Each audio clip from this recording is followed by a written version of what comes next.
Hello, good morning, good afternoon, whatever time of day it fucking is when you're watching this, whatever. A lot of people ask me what brands of custom paint that I use when I do the custom paint work, obviously.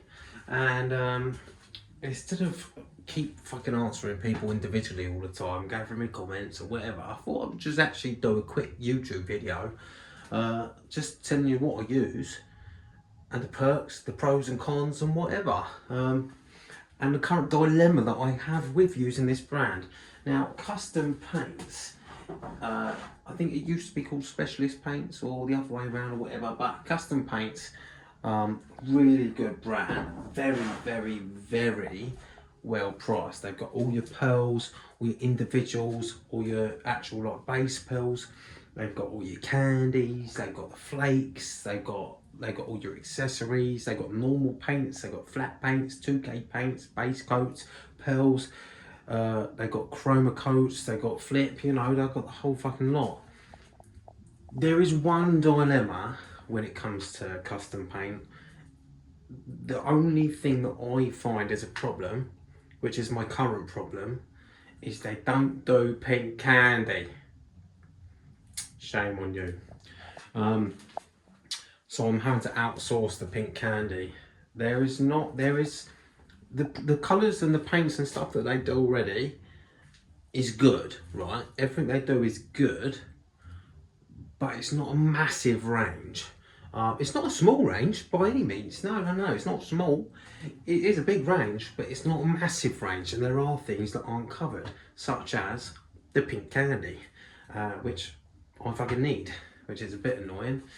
There are alternatives in the sense of, say, cherry candy. Cherry candy is kind of pinky purple, but no like hot pink candy. House of Colours do one, I think, and there's a couple other brands that do a nice one. Custom Paints unfortunately don't do one. It's not the end of the world. I just outsource for the pink or whatever. I mean, up here, this is one of my custom paint jobs that I've done on a nitrous bottle. That, I believe that was the cherry candy, so it is quite pink, but it's just, I'm not sure if that was the pink that I was really going for. But yeah, this is all custom paint as well, actually. So you can see the colours are really nice, really like vibrant as well. I've not actually cut and polished that yet, so there is a little bit of peel to it, but you can see the colours are quite vibrant. And obviously I'm using my phone for this video as well, so. Oh, who the fuck's done that? Oh, you cheeky slags. Someone scratched that, putting that up here. Oh no. No, what's that? That's a bit of, by the looks of it. But yeah, so the colours were proper vibrant and that, so custom paints, I would highly recommend them, but if you want a pink candy, then you're shit out of luck, really. I mean, I've used them for years, and I've got loads of fucking like leftovers built up on the shelf where I've not used it all for the job or whatever. I've got these little ones, but they do like, look, I've got plastic primers. They're all like metallic gold, coarse metallic silver. That's like a baby flake, candy black, dark metallic gold in there. Fucking all sorts of shit. Luminous yellow, fuck me, that's quite a colour. Ash black, that's the sort of stuff. So ash black, you use that underneath, say, a cherry candy to make black cherry candy. You wouldn't use it on its own. It's the sort of thing that you put underneath a candy to produce another colour. The Intercoat Clear is good. I do struggle a little bit with their Intercoat Clear. I feel like sometimes it's basically what you put your big flake in. It's like a, what's the word? A carrier. It's a carrier for your flake, and I do find it can run. The problem is obviously the flake needs quite a fucking amount on there, you know. And with the Intercoat Clear, it does tend to try and pull a little bit, and if it does pull, you're fucked and you've got to redo your flake again. But that might be a me problem. I might just put it on too heavy, or you know, maybe I need to wait a lot longer between coats. But yeah, that's the only problem I've really had with it. The one problem, one of the things that I didn't get on with custom paints is their lacquer. Now I used their, I can't remember what one it was. I think it was a show clear lacquer. I used it once and it basically ran straight off the panel. I was fucking horrified. I was like, what on earth is that? I've never had that before. I mean, this stuff was fucking runny. Which I can imagine if you're painting a panel facing upwards, yeah, mint. Block the flow out would be amazing. But yeah, I don't know. I mean, that might have been on me again, you know, you never know. But, you know, I might have put too much lacquer on the panel. It's the first time I'd used it. It was good, probably like 4 years ago I tried it. And yeah, that was enough to put me off, and I was like, yeah, fuck that. I'm going back to the MIPA. So I use MIPA CX2 primarily.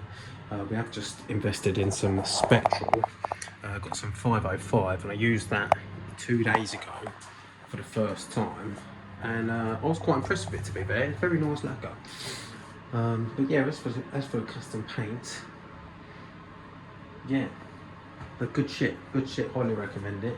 I mean, I've been asking custom paints to do a little deal with me for a while, in respect of, you know, being a bit of a ambassador, if you like, a bit of a sponsorship. But apparently the big bosses in America won't have nothing to do with me. I don't know why.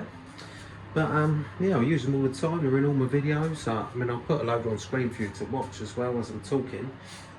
But yeah, every single custom paint job I've done since I started the business 7 years ago, it's always been done with custom paints. So yeah, really good stuff. And then normal stuff, we just use MIPA.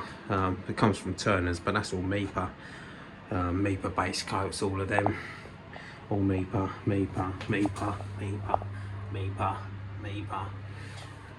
Custom paints. There's some base coats that I made up from a scheme we had a while ago, which I haven't used yet. That's all MIPA. I mean, we tried the Cynic for a while. That's actually really good lacquer. It's just a shame that their base coats are meh, and their primers are apparently shit. What was it, MIPA? That's not ours, that was something else. More MIPA.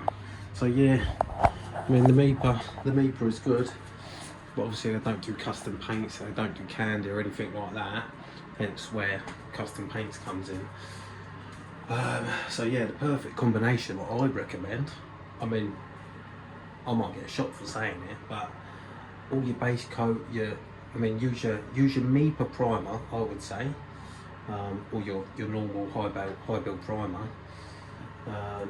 I mean, to be fair, I've never tried custom paints high build primer, but this is my, I'm not saying you shouldn't buy them, I'm just saying my personal experience is I use a MIPA high build primer, then I do all my custom paints, my flake, my building up, lacquer it, cut it back, then do my candies and my line work and stuff, all with the custom paints, base coats and flakes and products and materials and their tapes and everything. I use all their stuff. And then once I'm done, I will go over with a MIPA CX2, which is, we've actually run out of CX2. Yeah, that's why we bought the Spectral and tried that.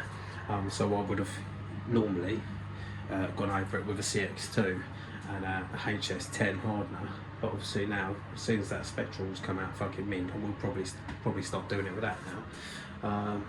But yeah, that's custom paints, and I'll put their website or whatever below, link it if you want some, want to go have a look. And custom paints, if you're watching this, please produce me a pink candy, because I'm desperate to do pink candy. And yeah. So if you're interested in more stuff like this, if you want to see me, see the videos of this stuff being used on custom paint jobs and that, please subscribe. Don't forget to like, share and comment this video. And yeah, I'm going to stop boring now, stop boring now, waffling on, leave it there. Have a lovely day, thanks for watching, toodle pips, see you in a bit, much love.